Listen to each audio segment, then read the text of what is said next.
各位线上的新朋友、老朋友、好朋友，大家晚上好！很高兴又到了每周四的晚上与大家相会，我是子纯，非常感谢你今天晚上愿意播出时间与我们在线上共度这段探索初心以及启发的时光。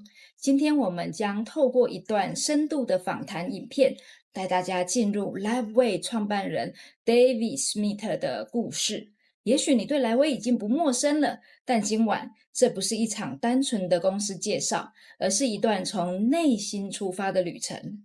我们要用一段影片、一段简报的方式，带大家去看到他是如何从一个发明家、科学家走向创业者的一个品牌领袖。更重要的是，他那份不变的信念是如何一步一步的塑造出今天稳健前行的 LifeWave。同时，我也邀请大家在观看的过程当中，随时都在聊天室留言、互动、分享你的感受以及启发。那么，今天我们就从这一页简报开始吧。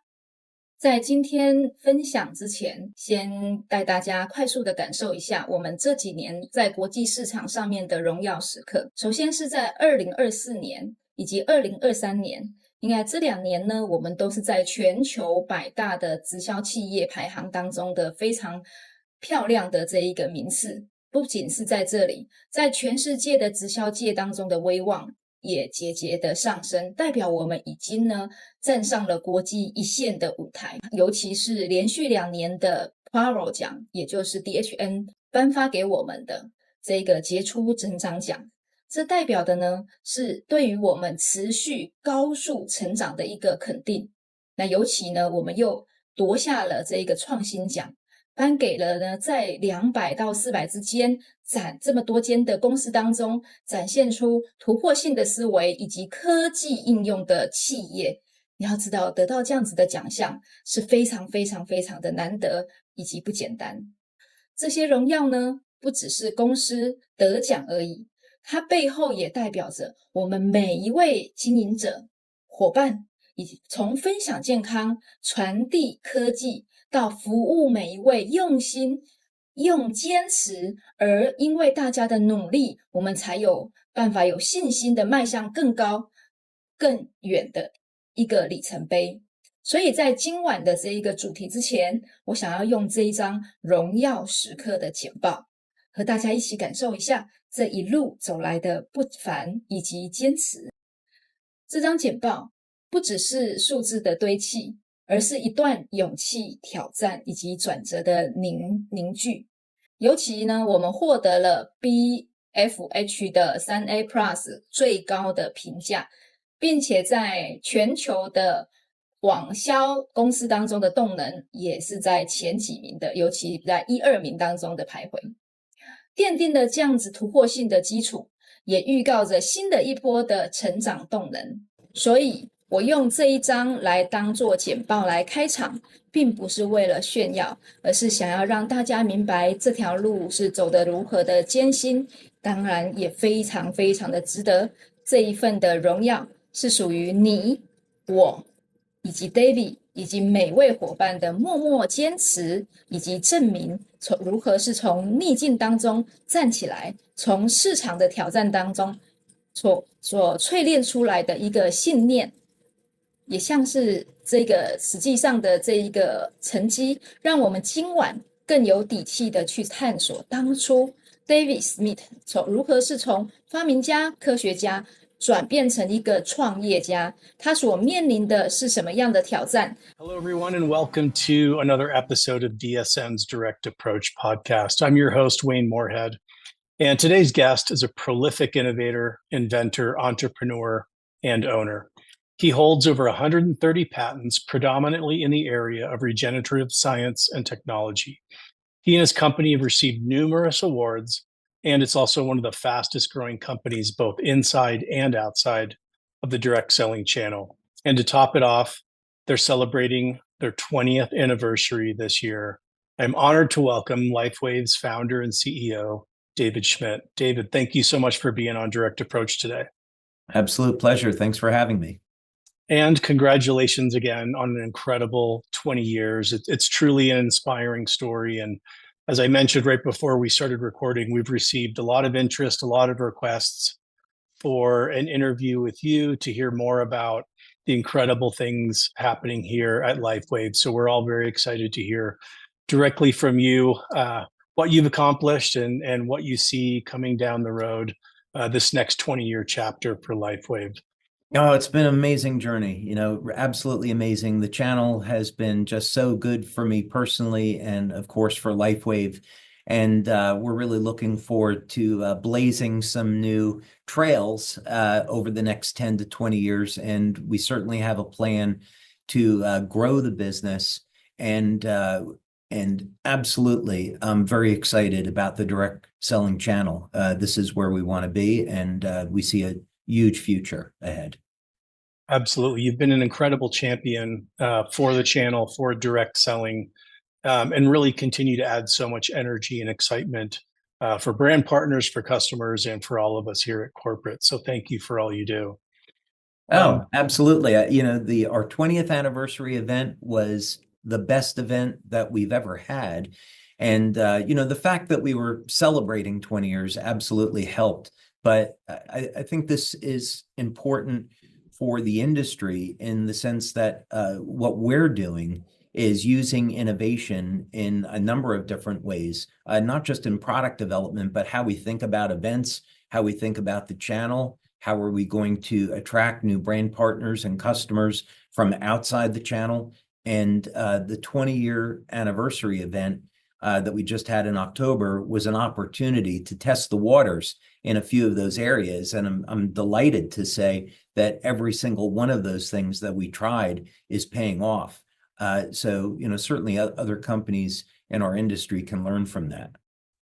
Oh, absolutely. The event itself, I was fortunate enough to be there, was really one of the most incredible events in all of direct selling that I've been to. Record attendance, again, pulling in more than any conference I've seen in the last several years, and the inspiration, the excitement that everybody felt coming off that is truly incredible. And I'm glad that you mentioned innovation, because I know that is really kind of at the forefront of how you build and lead and develop products and companies and new technologies. And we're excited to really dig in more and hear about that process from you. Before we go too far into the future, I'd love to take a little bit of a step back and hear the path that led you into direct selling and why you chose this business model to bring your innovative products to market. Well, this is going to sound unusual, but I never wanted to be in direct selling. It was the furthest, from my mind. And I had been developing technologies for the U.S. Navy. I'd been an entrepreneur my whole life, so I had a computer business that was doing fine. I was kind of making a living at it, and then I had an opportunity to start to work on some of my inventions with a small group of guys. We started a company in Georgia, and because of our contacts, we were able to start pitching a number of very, very big defense contractors like General Dynamics, Raytheon, Newport News, GE, on these new technologies that myself and others at the company were developing. And we got very far along with that. So I had thought I was going to be just an inventor my whole life. 我们都知道 David 是一位品牌的创造者，但他的背景其实也是非常令人敬佩的。他原本是一个美军的技术顾问，专精在再生医学方面。那他的这个专利是不是非常的惊人？他一开始也没打算要进入直销，他只是单纯的想要把它放在一般的销售通路上面甚至是电视购物。他说：“我对直销一无所知。”也是因为没有预期而踏进来。那相信有很多伙伴是不是也是这样？你不一定一刚开始就知道答案，但是呢，要拥有愿意探索的心。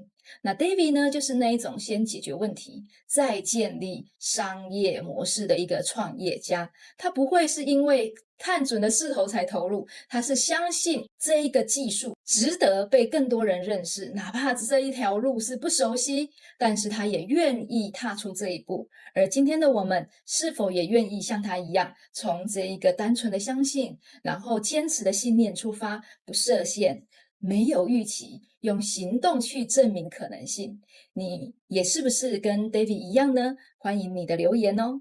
我们接下来看下一段。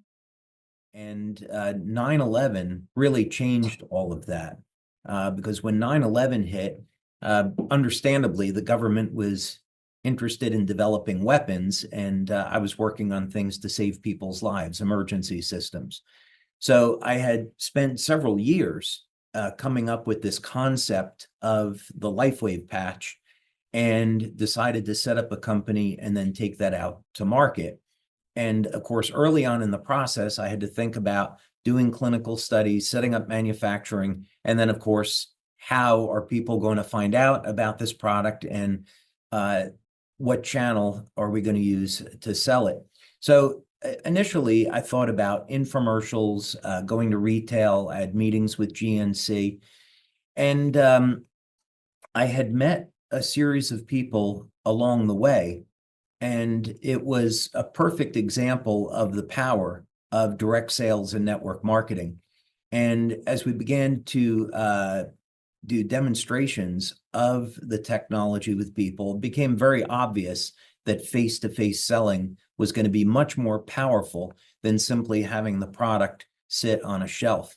So the real moment came in the 2004 Olympic trials.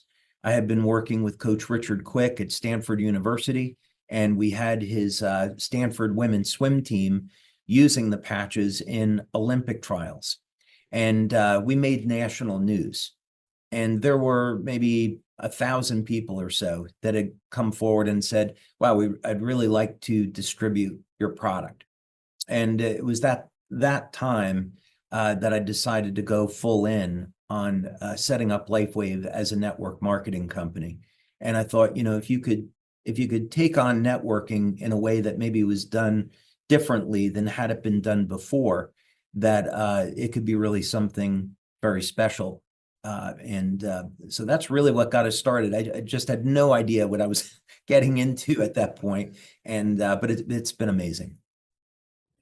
真正改变他人生方向的，大家都知道是911的这一场震撼全球的灾难，让 David 开始反思，科技真正的价值不该只是为军事而服务，而是该为人。所以当时他正为美军这一个研发这一个能量以及生理机能提升的一些设备，但是他转而问自己，如果有一个科技能够让人在第一时间不需要靠药物就有能量，就这样子是不是可以帮助更多的人？这个就是 LifeWave 贴片的灵感来源。他投入了非侵入式的一个科技研究，让人体自身呢有潜能去把它激发出来，不用靠化学或者是刺激，只要靠光讯号就可以启动我们的内在修复力。这并不是出自于一个商业考量，而是一种使命的驱使。所以我们今天用的每一片贴片，实际上都来自一个想要帮助人类从危机当中去存活的一种初心，想要帮助人们能够远离药物的依赖的这个初心。那也希望大家每一个人都能够活得好，活得久，活得更健康的这个初心。那您呢？你是不是也有找到你的初心？欢迎告诉我你的初心是什么，在底下留言。那我们最初呢 David 只想要透过 GNC 或者是呢电视购物把产品呢推向这一个市场，但是很快他就发现呢，在精致的包装也比不上亲身体验的那一份感动以及真实。所以最重要的转捩点是发生在2004年那场奥运的选拔赛。David 跟史丹佛女子大学的这个教练呢，开始测试这样子的能量产品，结果呢，选手呢的爆发力跟耐力都非常的显著的提升，尤其名次更是引起了媒体的高度的专注，全球性的报道，而且在运动圈的热议，一天当中就超过1000人想要加入成为LifeWave的经销商。当下呢 David 就做了一个非常重要的决定，这个产品呢不只是卖一个东西，而是透过人与人的连结，把故事的感受传达出去。因此他就放弃了原本的这个大型连售通路的合作计划，那转向了呢这样子的电子购物的这一个直销的模式，让每一份的分享都带了一则温度以及信任。如果你是 David， 眼前有这么稳定的大型通路可以合作，以及一条全新未知的电子网络互联网这么新的一个科技的东西，你会怎么选呢？你觉得对于一个新科技来说，市场的教育比较重要，还是快速的铺货比较重要？想象一下，当媒体的大量报道你的产品的时候，你第一个会想到的是什么？如果你是 David。It has been an amazing journey, as we've all watched from the sidelines over the last couple decades. And it is, unprecedented. A lot of the companies that you had worked with prior to coming into direct selling, so impressive, with such an amazing track record of success and innovation.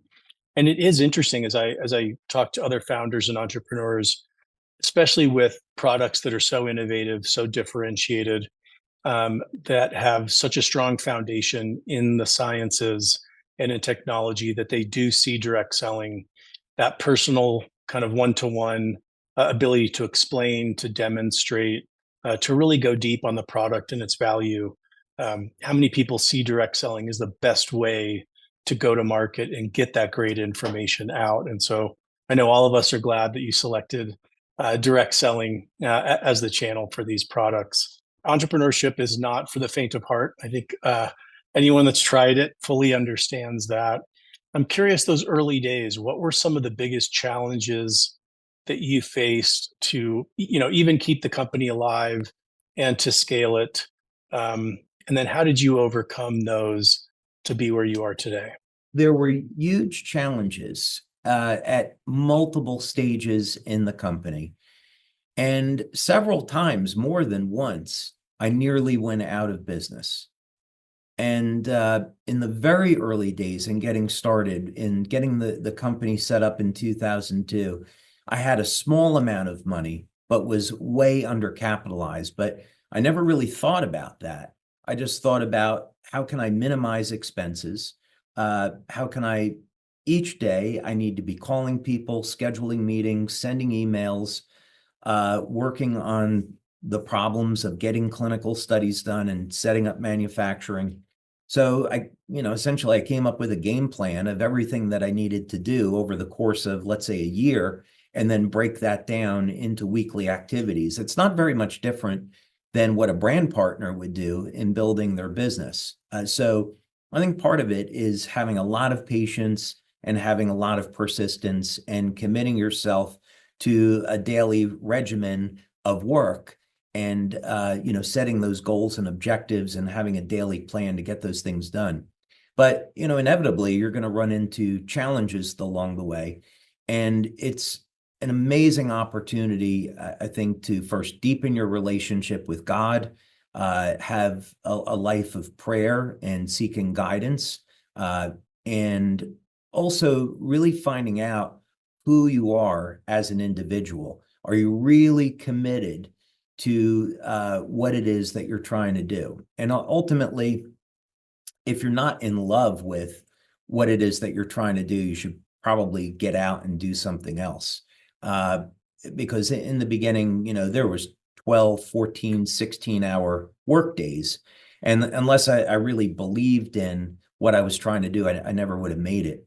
So about 6 months in, I think I was around $50,000 in debt. and living off of credit cards, and I had a wife and kids to support. And it was just at that time I had someone come in and put in a pretty fair amount of investment capital. And I was lucky enough later on to make some money and then buy that person out. And there were a few kind of stages like that. And then in 2006, we faced a massive credit card fraud. And in a matter of a single month, we lost about 50% of our brand partners. And that was all in October of 2006. So going into Christmas, we didn't have any money to make payroll. So I had to virtually empty my bank account to make payroll, cover company bills. And I thought, well, I'm not sure if the company is going to make it into January, but I want everybody to have an okay Christmas, and I'll worry about it in January. Each month in 2007, we were able to barely cover our expenses. It was kind of like, which vendor, are we going to pay this month? And I was we had our office in La Jolla, California. And every Sunday, I would go for a walk on the beach for about 3 or 4 hours. And I would just look for guidance. I would pray, look for guidance. And I remember we got to March and I was thinking, Lord, I know this is what you want me to do with my life, but I don't know how to make it. Can you please, give me a sign? And it wasn't too much after that, maybe a month or so after that I got home on a Friday night and there was a letter in the mail from the IRS. And I thought, I don't know, I'm barely hanging on. I don't know how much more of this I can take. And we had overpaid on our taxes the year before, and it was a refund check for $163,000. And that money allowed us to make it through the end of the year. And then in 2008, we had a brand partner sign up in Europe who just did an amazing job. So sales in 2008 were double of 2007.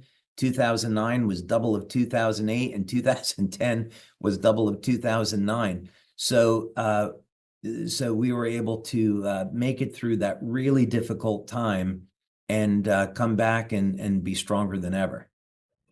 其实啊，曾经有伙伴问我 ，David 是不是本来就很有钱？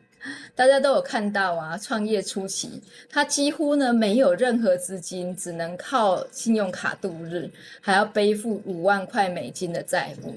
每天工作呢14到16个小时，那他当然都是亲自的定这个行动计划，一项一项的去完成，没有假日，没有那种安全感，只有坚持。但是呢，支持他走下去的一个行动力呢，当然就是他每天都祷告，不只是祈求顺利，他是再一次的对自己说，这一个技术一定可以改变世界。他曾经说过，祷告的工作跟工作一样的重要，因为他呢不是为了赚钱而努力，他是为了实现让世界变得更好的这个使命而努力。正因为这样子的一个信念，改变了一个投资人，在他最困难的时候，给他一笔这个创业的资金，让他撑下去。有时候啊，你能够撑下去的，不是你拥有多少的资源，而是你相信什么，值得你去坚持，值得你想要再持续的再努力看看。你有没有这种时候？当你有这种时候的时候，你是用什么样的情况去度过了这样子的一个黑暗时期呢？你觉得在没有资源的情况之下，什么是最重要的生存力量？对你来说，你的信念是什么？行动是什么？你最想坚持的是什么？欢迎你跟我一起分享。I think another one of the things that is really remarkable about the company is the culture in the field. And I know, every company in direct selling talks about it. They understand the importance of it. But a lot of times it just kind of happens organically. And there were so many brand partners, and still to this day, that have been with you from the beginning. But also with all of the growth, there's been a corresponding increase in brand new or relatively new brand partner leaders. Yet there seems to be such a close community and camaraderie that is not often seen in direct selling companies within the sales force. What do you attribute this to, where the field does work so closely together, and how have you helped to foster that? Yeah, I would say what's really important is that the brand partners buy into the vision and the mission of the company. And that has to be something other than we're doing this to make money. There's anything that people can do to make money. You can be a lawyer, a doctor, electrician, plumber, whatever. There's many, many ways to earn a living. So if that's what the proposition is, I don't think you're going to build any type of culture or any type of loyalty. But if you're building a community where there's a common vision and mission, then you have something else entirely. So this really started in different phases within LifeWave. So when we started in 2004, it was really about let's help people have a better quality of life. And each day and each week in the company, we would get these phenomenal testimonials, and we made sure that we wanted to share these with our community. So very much over time, while the mission changed, it was always heavily product focused and focused on this idea that LifeWave offers hope, and we can be a part of making the world a better place to live in. And as a natural extension to that, we donate money to organizations like the Red Cross, Convoy of Hope, that are out there to provide relief efforts for people that need it. So I think it would be fair to say that we have an amazing community of brand partners that are totally in line with this mission. And when you hear them talk about our business, that's always at the forefront, is that these products are providing real solutions to people all over the planet. Absolutely. The ability to create that alignment obviously starts with defining what those values are, what the mission, what the purpose is. And I know that's something that you've done and did early on and have really stuck to it, where again, so many times in companies it can happen organically, but you were really clear on that vision from the beginning. And I know all of the field leaders and the brand partners have really been able to just kind of, rally around those ideals. And, it's not just, a product feature or benefit focus, but something, that ladders up as high as hope. I mean, that's beautiful. That's, so high up the benefits ladder that it's something that we all want and need. And then everything else in the organization just kind of ladders up to that and builds and supports that. And I've seen that works really effectively here. In addition, 最后呢，这一个影片也提醒我们，经营LifeWave ，David 也跟我们一样，不是一刚开始什么就有，是因为从相信开始坚持，才一步一步的建立属于自己的事业跟价值。你也许也曾经怀疑自己，也曾经面临资源的不足，但 David 的故事告诉我们，不是具备一切才出发，而是因为出发，资源就会在路上出现。所以这不只是创办人的故事，这是一条属于你我都可以复制的勇气之路。你可以从自我怀疑走向行动，你可以从一无所有走向建立自己的影响力。只要你愿意开始，你就在这条路上了。这一集我们从 David 的发明之路看见了这一个他如何从信念创造了价值，用行动打开了机会。但更重要的是，你是否看见了自己呢？你不需要一开始什么就有，就如同他没有资源，没有人脉，只有一颗想要帮助人、帮助世界的心。当然，你也怀疑自己，可能我只是一个普通人吧，我什么都不会。但是其实我们每一个都是普通人。现在轮到你了，从相信自己开始，从每一次的分享，每一段的行动开始吧。你也可以从这样子一步步的建构出属于自己的生命蓝图，而我们已经有了这样子的一个非常好的系统以及平台。像我自己，我就创立了莱淳疗愈光波，因为我深信万事万物皆有缝，唯有光才能照进来，带来无尽的希望、喜悦、财富。下一步不是等待资源来到，而是你决定启动的那一刻。今天这样子的一个课程，你喜欢吗？喜欢的话，帮我在聊天室留言，给我一些鼓励以及支持。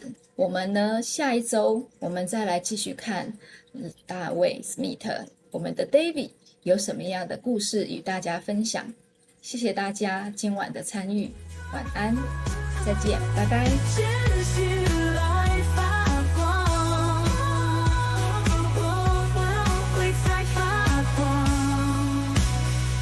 我会从其后